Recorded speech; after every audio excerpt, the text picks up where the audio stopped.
Olá, boa noite. Eu sou Andréa Farias, diretora do Portal Cannabis Saúde. É uma honra tê-los aqui nessa noite, porque vocês vão assistir a conferência do Dr. Raphael Mechoulam, que a gente ganhou de presente diretamente dele, hoje no Dia do Médico, e a gente quer dar esse presente para vocês. Fico também muito honrada de estar hoje com a doutora Solange, com a doutora Elaine, nessa parceria exclusiva que a gente tem entre Portal Cannabis Saúde, UNIFESP e o Núcleo. Muito obrigada e sejam bem-vindos. Eu espero que vocês gostem. Boa noite, eu sou Solange Napo, dirijo o Centro Brasileiro de Informações sobre Drogas Psicotrópicas, um centro idealizado e fundado pelo professor Carline, e sou professora da Unifesp. Quero dizer que eu estou muito honrada de estar presente hoje num dia tão especial e quero cumprimentar todos os médicos aqui na pessoa da doutora Ilane, e feliz pelo que vamos ter hoje de um grande presente que a Andréa nos oferece aqui, que é a aula do Dr. Mechoulam. Dr. Mechoulam foi um parceiro científico do Carline, fizeram vários trabalhos juntos, o primeiro estudo clínico, placebo controlado e randomizado, os dois foram feitos pelos dois, onde se testou o canabidiol para epilepsia refratária, e então hoje eu espero que vocês gostem, porque eu tenho certeza que vai ser uma grande aula desse presente que nós vamos receber, que é o Dr. Mechoulam, enviando para o Brasil informações novas sobre o tema cannabis. Boa noite, eu sou a doutora Ilane Araújo, sou presidente do Núcleo de Desenvolvimento em Medicina Canabinoide Integrativa. É um prazer estar aqui com vocês hoje, principalmente nesse dia tão especial que é o Dia do Médico. Em meio a tantas circunstâncias ruins que a gente está vendo aí com relação ao conselho, enfim, nós estamos aqui firmes e fortes para trazer conteúdo científico com a maior entidade hoje que nos representa com relação a toda essa questão da medicina canabinoide. Então, não tenho nem palavras para dizer o quão feliz eu estou com tudo isso, com todo esse movimento, e querendo trazer para vocês que nós estamos aqui, prontos para o que der e vier, defendendo essa causa nobre, a causa de levar qualidade de vida para os nossos pacientes, né, de mudar vidas, mudar histórias, levar um acalento para as famílias que estão tão necessitadas, e nós não podemos parar. Então, deixando para vocês nosso querido professor Dr. Raphael Mechoulam, com a visão científica da Anandamida e dos canabinoides. Que vocês aproveitem muito essa aula, porque ela está riquíssima. Um abraço.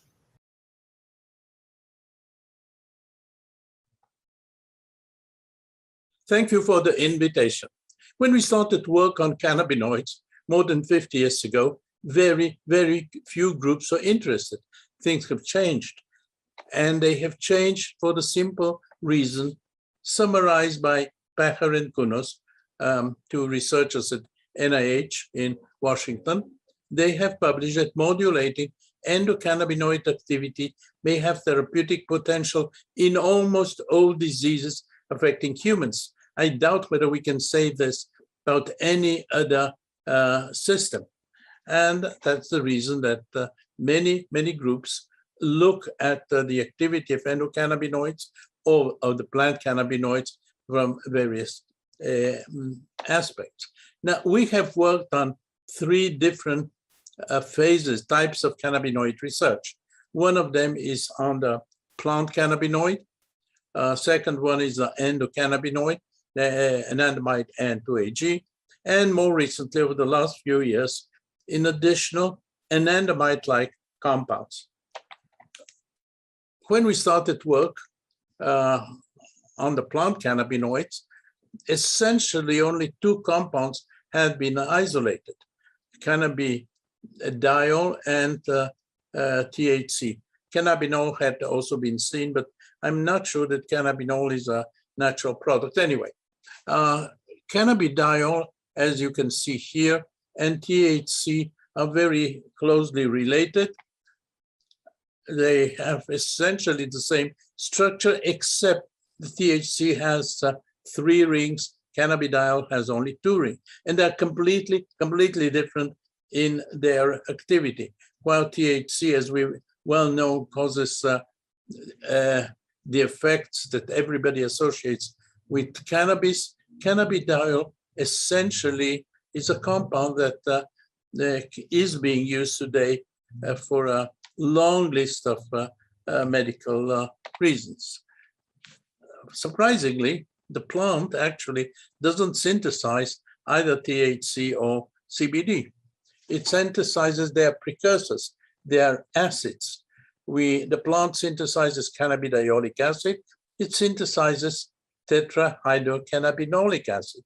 As a matter of fact, there are two acids. There are two THC acids. You can see here, and this depends on the position of the carboxyl group. Here is the carboxyl group here and the carboxyl group here. And these compounds are not stable.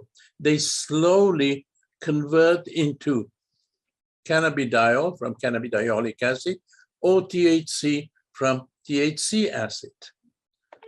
And these compounds have not been investigated very thoroughly because they are not stable. And scientists don't like to work with unstable products because we don't know whether the effects seen are due to the compound itself or to a degradation product in the body.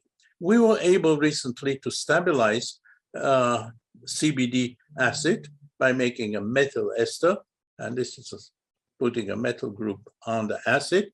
And we have been able to look at the activity of this acid derivative. And together with a Canadian group, we found that it reduces depression in 2 animal models. It lowers pain with another Canadian group. So this particular compound, which is present in quite large amounts in cannabis, in the plant, is of considerable interest. And I assume that it will be used for one of these the effects that we see, whether it's depression or whether it's pain. Most of the work that has been published actually is, of course, not on the acid, but on cannabidiol itself. I will not go into details. There are hundreds of papers on CBD action. Basically, it works on inflammation and epilepsy, on diabetes type 1, on graft versus host disease. A few words on epilepsy. We did, in collaboration with a group in South America, some initially work on mice and rats, and we saw that it is pretty active in models of epilepsy in these animal models.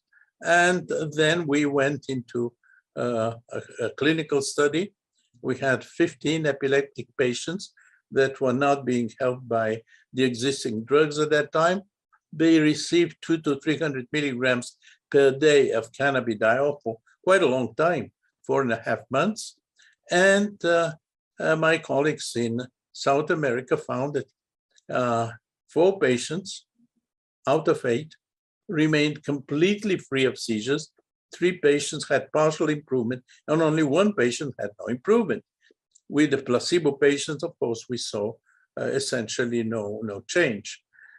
This was published, as you can see the date here, about 40 years ago, but nothing happened for nearly 30 years. We could have helped a lot of epileptic patients over these 30 years. But about 10 or 12 years ago, additional groups got interested, and a major clinical trial was done by a British company. The trial was done in the US, and they found that it is indeed very active in certain epilepsy states. And now CBD has been approved as a drug for certain epileptic conditions. I also mentioned graft versus host disease. Well, this is actually a disease caused by medicine. There are certain diseases where a bone marrow transplant is needed, and it is very helpful in certain cancer diseases, but it may cause problems. The bone marrow transplant can attack the body can attack the bone marrow, and the patient is sick, at times very sick. A colleague of mine, Dr. Yeshurun at one of the hospitals here, administered CBD to, as you can see here, 46 patients that had a bone marrow transplant, and he followed them for several months, and he saw very, very substantial improvement, and they had essentially no graft versus host disease. So I suppose that cannabidiol will become a drug not only for for epilepsy, but also for graft versus host disease. As a matter of fact, probably of quite a few other diseases as well. What about THC? Again, I will not go into detail, but basically what THC does, it lowers pain. It is used and approved actually for nausea and vomiting. It helps with sleep, and many of those patients that take THC actually take it in order to improve sleep or to make sleep possible. At low doses, it is an anti-anxiety compound, but as we all know, at high doses, we can see completely different effects, and it also increases appetite. So for nearly 20 years since we reported the structures of these compounds, structures which were not known previously, for 20 or 25 years, there was a lot of pharmacological work on these two compounds, and we learned from them a lot about the effects of cannabinoids. And hundreds of papers were published on them. One thing that we did not know for many years was the mechanism of action of THC. How does THC act? A group in the US in the 80s found that there is a specific cannabinoid receptor in the brain. And this specific cannabinoid receptor in the brain is found in brain areas that are really typical for the effect that we see. It is found in the basal ganglia that has a lot to do with movement control. It has been found in the cerebellum, in the hippocampus, and the cerebral cortex. And as a matter of fact, this particular receptor, CB1, is one of the major receptors that we see in the brain, in our body, not only in the brain. Well, we assume that if there is a receptor, it is not there because a plant produces THC. We assume that our body produces compounds which activate this receptor. For some peculiar reason, a plant compound binds to the same receptor. So we worked for quite a few years, actually, and we found in 1992, more than 20 years ago, 25 years ago, we found a new compound, which we called Anandamida, that has a structure which is completely different from that of THC, yet this compound binds to the receptor, today known as the CB1 receptor, to the same extent as tetrahydrocannabinol. A few years later, we found a second compound, which is closely related to anandamide, and it also binds to the receptor. These two compounds have been investigated thoroughly by many, many groups, and these two compounds, as I mentioned previously, are involved in a large number of biological systems. They are part of, today we know, of the endocannabinoid system, which consists of two receptors, a second receptor was found a few years later than the previous one. There are two receptors. There are the two major compounds, anandamide and 2-AG, that I showed you the structures previously. There are a few other compounds found in lower amounts which have not been investigated thoroughly, but it seems that these two compounds, which we discovered in the 1990s, anandamide and 2-AG, they are the main compounds involved in the endocannabinoid system. Of course, the enzymes that synthesize endocannabinoids and the enzymes that cause the hydrolysis of the endocannabinoids. So these, the compounds and the enzyme today are known as the endocannabinoid system. Of course, THC and cannabida are closely involved. Now, what are the effects that we see that are due to the cannabinoid system? We know today, and there are lots of publications, and I possibly can have a few more slides. I'm just giving a few of the effect that we know. This system is involved in anxiety, in appetite, and all these that you can see on this slide, mood, movement, neuroprotection, pain, stress, etc., etc. I'll just give a few examples. Neuroprotection. In collaboration with a colleague of mine, Professor Shahami, we try to see what happens in the brain after damage, not a major damage but small damage. And we saw that after such a damage, the brain of the mouse produces 2-AG in very large amount. You can see here the red ball, which you can compare with the control. Huge amounts of 2-AG are synthesized by the brain. Does the brain produce 2-AG because it has been damaged and doesn't know what it does? Or is the production of 2-AG actually a response, a protective response perhaps by the brain? So we synthesized large amounts of 2-AG and gave it to mice that had undergone brain damage and compared it to mice that had not undergone that damage. And we saw that 2-AG, when administered to the mice, lowers the damage seen.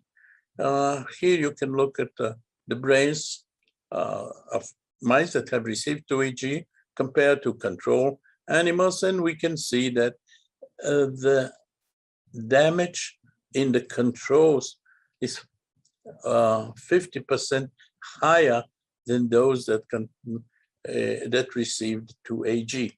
So chances are that at some point, I hope some company will develop 2-AG as a compound against brain damage. I don't believe that we have any drugs in this area at the moment.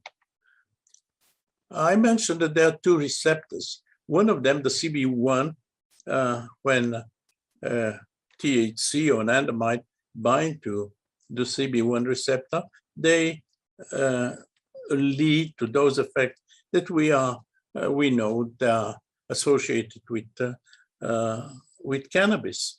CB2, by contrast, doesn't do all these things. The CB2 receptor seems to be a protective one, a receptor that, when stimulated, actually leads to protection.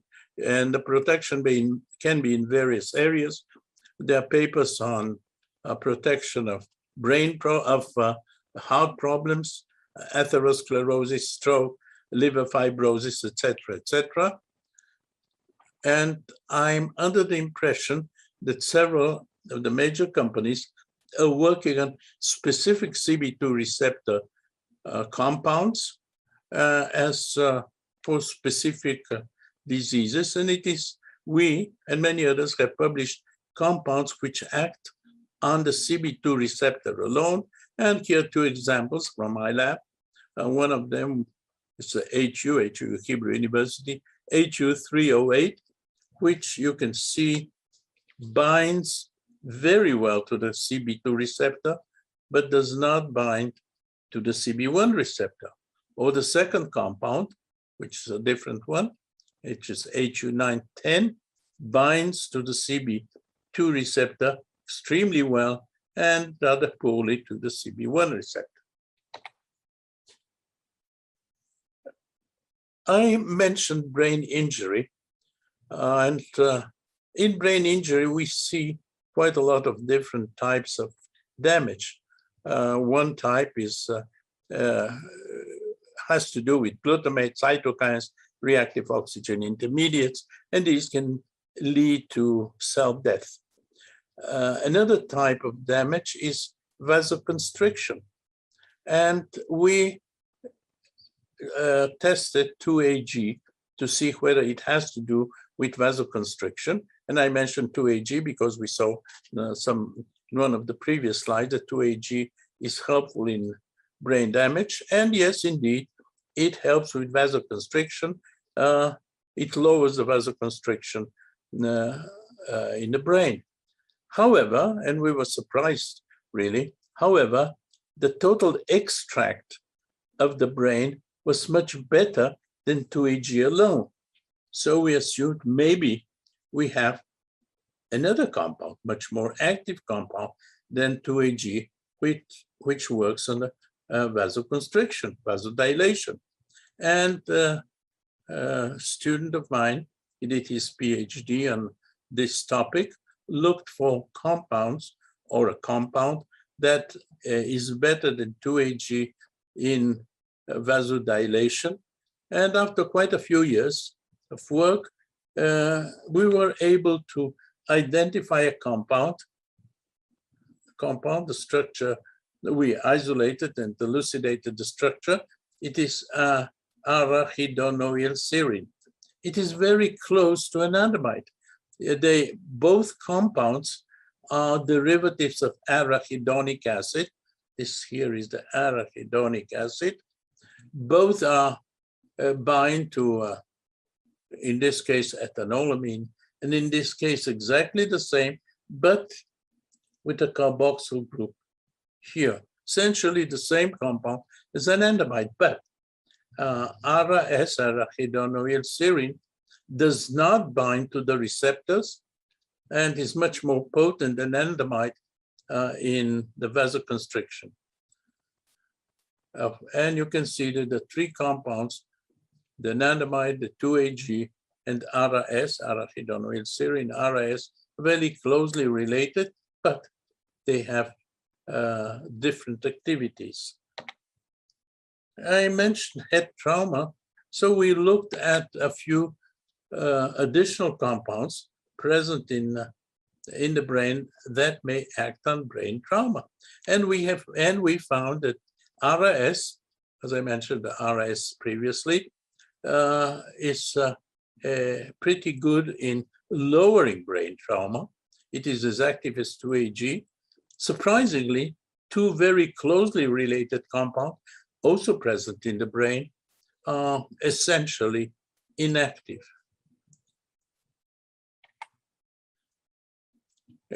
This particular compound, ARA-S, arachidonylserine, that I mentioned, possesses vasoactive and neuroprotective properties resembling those of the cannabinoids. But as I mentioned again, it does not bind to the cannabinoid receptors.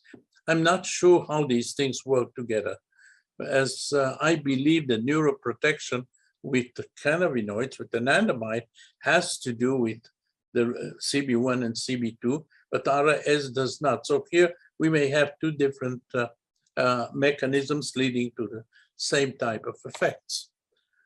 Let me go to another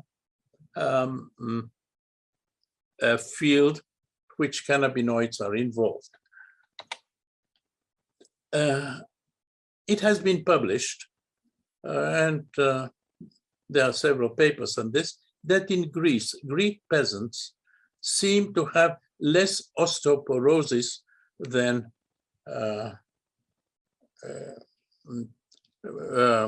peasants in other places, in the north, in Norway, in Germany, in Sweden.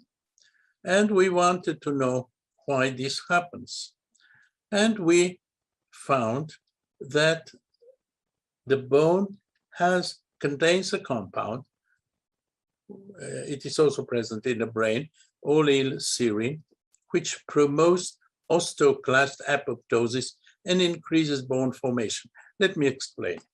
The bones we have do not stay the way they are throughout our life. They are broken down all the time by cells called osteoclasts, and they are at the same time being rebuilt by osteoblasts. Certain diseases, osteoporosis, for example, the osteoclasts work over time, if you wish, and the osteoblast cannot promote enough bone formation. Even oleucirine was found to lower the effect of osteoclast. It causes apoptosis, and in this way, there is less breaking down of the bone and more bone formation. And you can see here again, this is anandamide, and here is the oleucirine, which acts on bones and which causes lowering of the effects of the osteoclast, and it seems to be pretty good in osteoporosis. So another colleague of mine, the late Professor Bob, looked at the activity of oleucirine.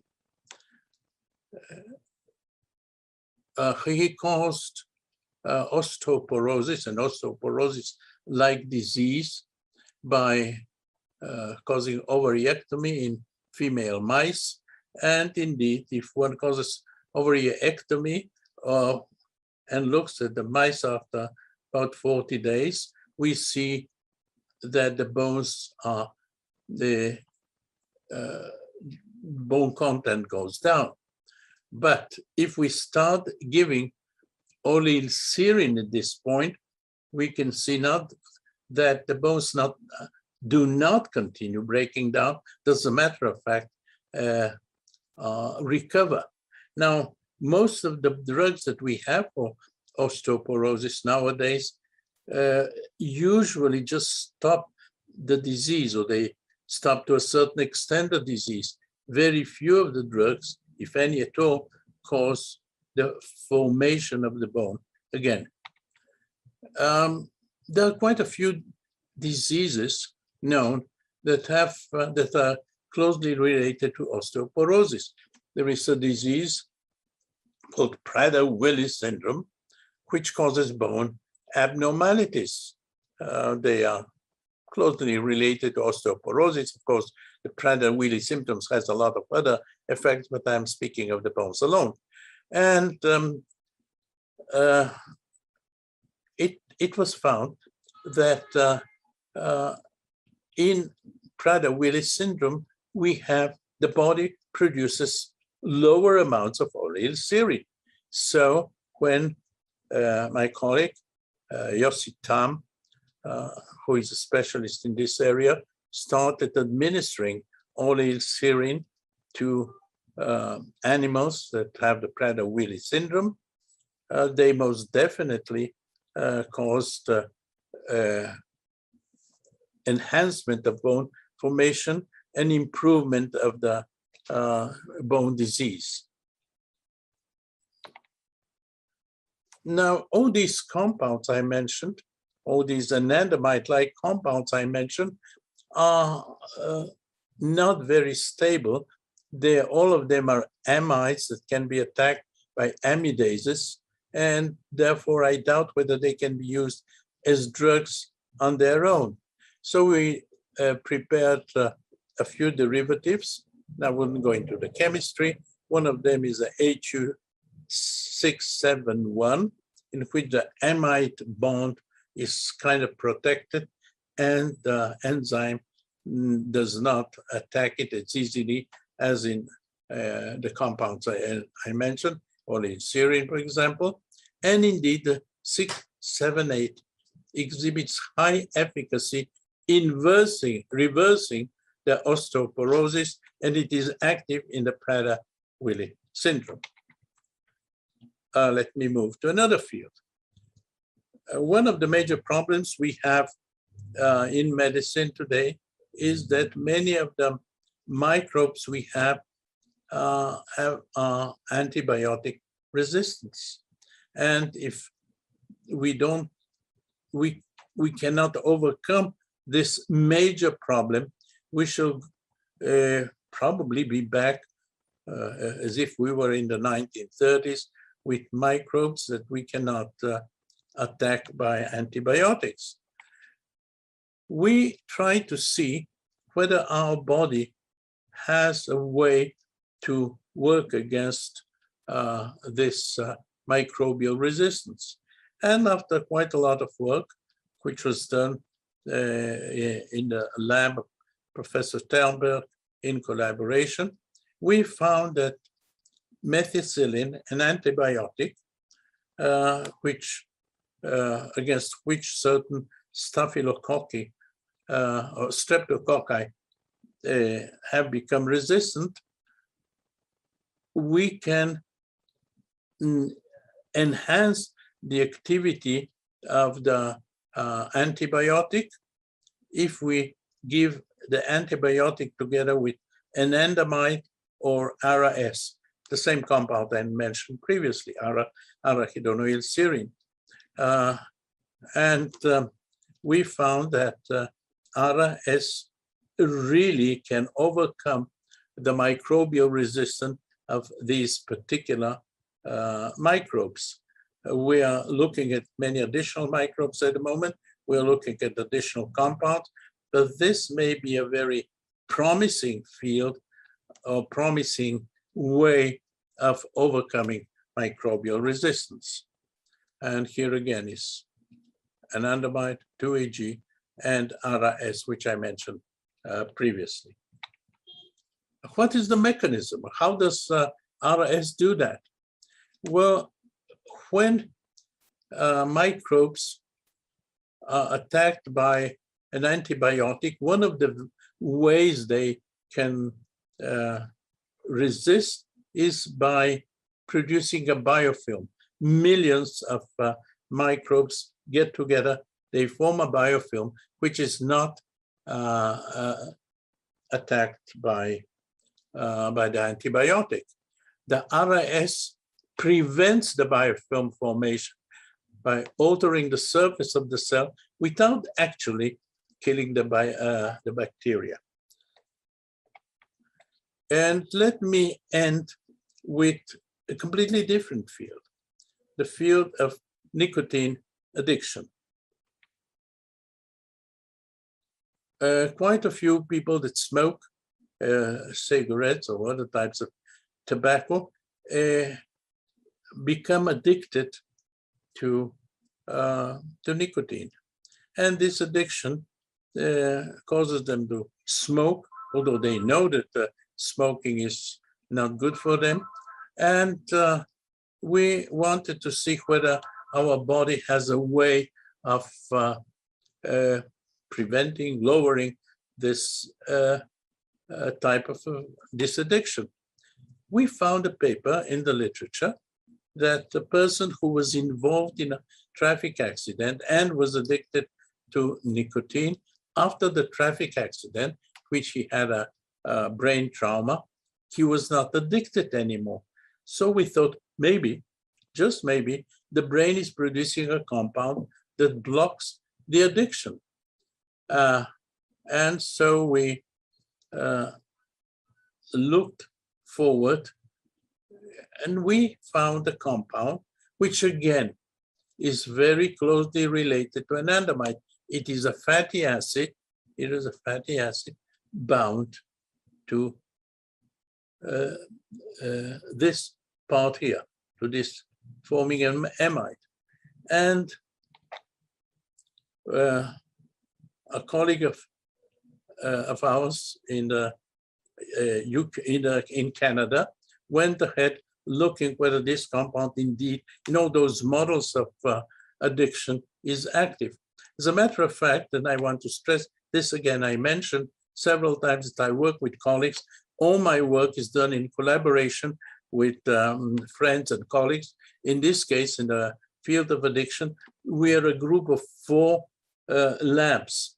In addition to my own lab, a lab in the US, a lab in Canada, and a lab in Italy, and we work together. And the lab in Italy actually found a compound from a brain, and the group in Canada worked on the addiction process. Dr. Parker, a Canadian, looked at the conditional praise preference in an animal model of addiction. Conditional praise preference is a relatively simple way of measuring addiction. Mice or rats are given the option to go to food with or go to food with nicotine. At the beginning, they go 50% to one part of to the nicotine containing food, the other, and 50% to the food that does not contain nicotine. Well, after some days or probably some weeks, they are addicted to the nicotine, and almost all of them go to the nicotine with food. And that's called conditional place preference. And Linda Parker in Canada found that if we give the compound we discovered in the brain, the mice do not get addicted. And they found that the conditioned place preference works absolutely in this case. We thought that it might work also with opiates. Well, we were kind of disappointed to see that oleoglycine does not work with opiates, but again, surprisingly, it worked both on nicotine and opiate withdrawal responses. We know that animals, of course, humans that are addicted can undergo withdrawal responses, which sometimes are very, very unpleasant.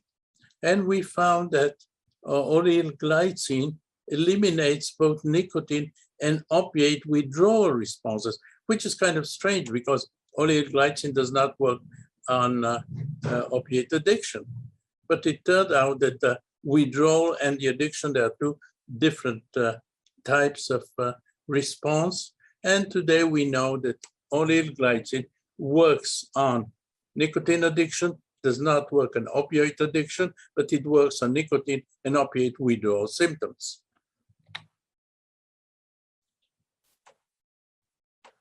And here is what Linda Parker wrote. Morphine withdrawal reactions were accompanied by suppressed endogenous levels of oleoglycine in different parts of the brain. Well, oleoglycine is again an amide, and as I mentioned before, amides can be easily attacked by amidases. So we decided to, again, try to suppress this enzyme reaction by having a metal group not far from the amide. And so we synthesized the compound. This is oleoglycine, and this is an oleoglycine with a metal group, so it becomes alanine, oleoalanine. And this compound turned out to be more active for a longer period and then oleoglycine itself. So we found that oleoalanine is not only more stable, but it's also more potent anti-withdrawal molecule than oleoglycine. And I am under the impression that this compound may or should become a drug.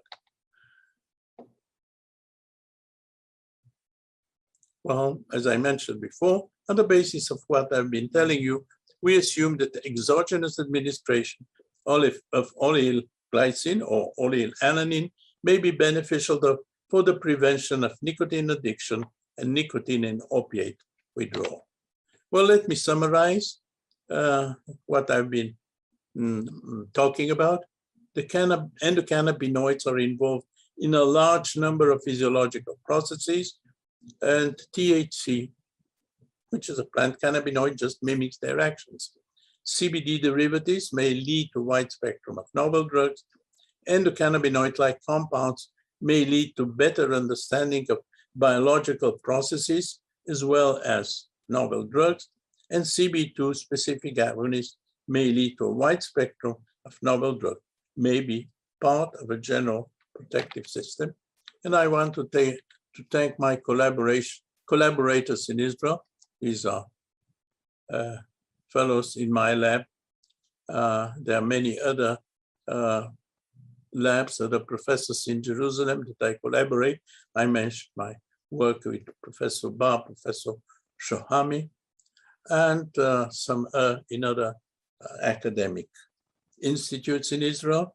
And I work with a lot of collaborators abroad from the UK, at Aberdeen, Roger Pertwee. You can see the names of many of these, and I thank them, and I thank you.